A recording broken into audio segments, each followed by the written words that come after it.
Asher, inamin ba ni Senator Sherwin Gatchalian kung kamag-anak niya ang may-ari o ang sakay nung viral na SUV at ano ang naging reaksyon ng senador sa mga lumabas na impormasyon na kaanak umano niya ang may-ari ng sasakyang may plakang 7? Monica, hindi kinumpirma ni Senador Sherwin Gatchalian kung kamag-anak niya yung sakay o may-ari nitong nag-viral na sports utility vehicle o SUV na illegal ngang dumaan sa EDSA busway. Makailang ulit lang na sinabi nito na naiwan na sa Land Transportation Office o LTO ang usapin dahil iniimbestigahan nito ng naturang ahensya. Kapon nanood ako ng news at nakita ko na yung representative ng company may statement na, tapos nakita ko rin na nagbayad na ng fine.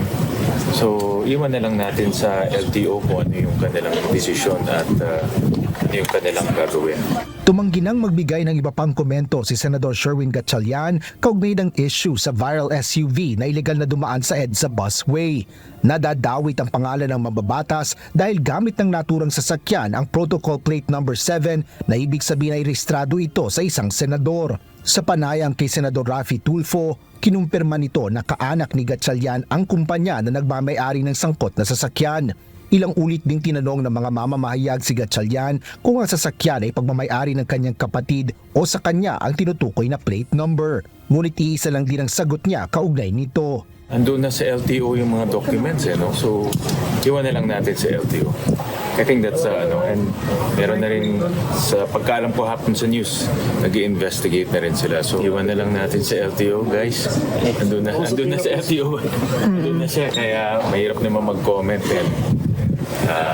habang nag-iimbestiga sila. And the LTO naman ay on top of this situation.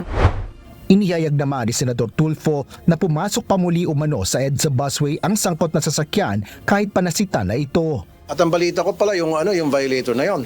Matapos siyang mapara sa Guadalupe, after ilang metro, bumalik ulit. May CCTV daw. At hiningi ko yung CCTV na yan. Bumalik ulit sa bus lane. Antigas ng ulo ng taon to. Sa panig ng Metropolitan Manila Development Authority, tiniyak ni MMDA Acting Chairman Romando Artes na nakahanda silang makipagtulungan upang maberipika ang impormasyon mula kay Senador Tulfo. Titrace po namin kung saan nanggaling yung vehicle at kung saan pumunta at kung totoo po yung nakarating sa kanya na after ma-apprehend ay bumalik pa doon po sa bus carousel uli pagkalagpas doon sa pinangyarihan ng pagkakahuli.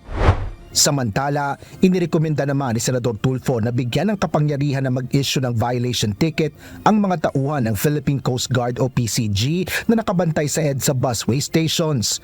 Gayun din, nais ng senador na magkaroon ng mga PCG personnel na mga motorsiklo na magagamit sa paghabol sa mga tumatakas na traffic violator. Madalas kasi anyang hindi pinakikinggan o hindi nirerespeto ang mga traffic law enforcer mula sa MMDA o LTO. Ngunit sa palagay ng mambabatas, mas igagalang ang mga PCG law enforcement unit kung naka-uniforme ang mga ito at may baril. Tiniyak naman ng Department of Transportation o DOTR na makikipag-ugnayan sila sa PCG upang maisakatuparan ng rekomendasyon ni Senador Tulfo sa mga susunod na buwan.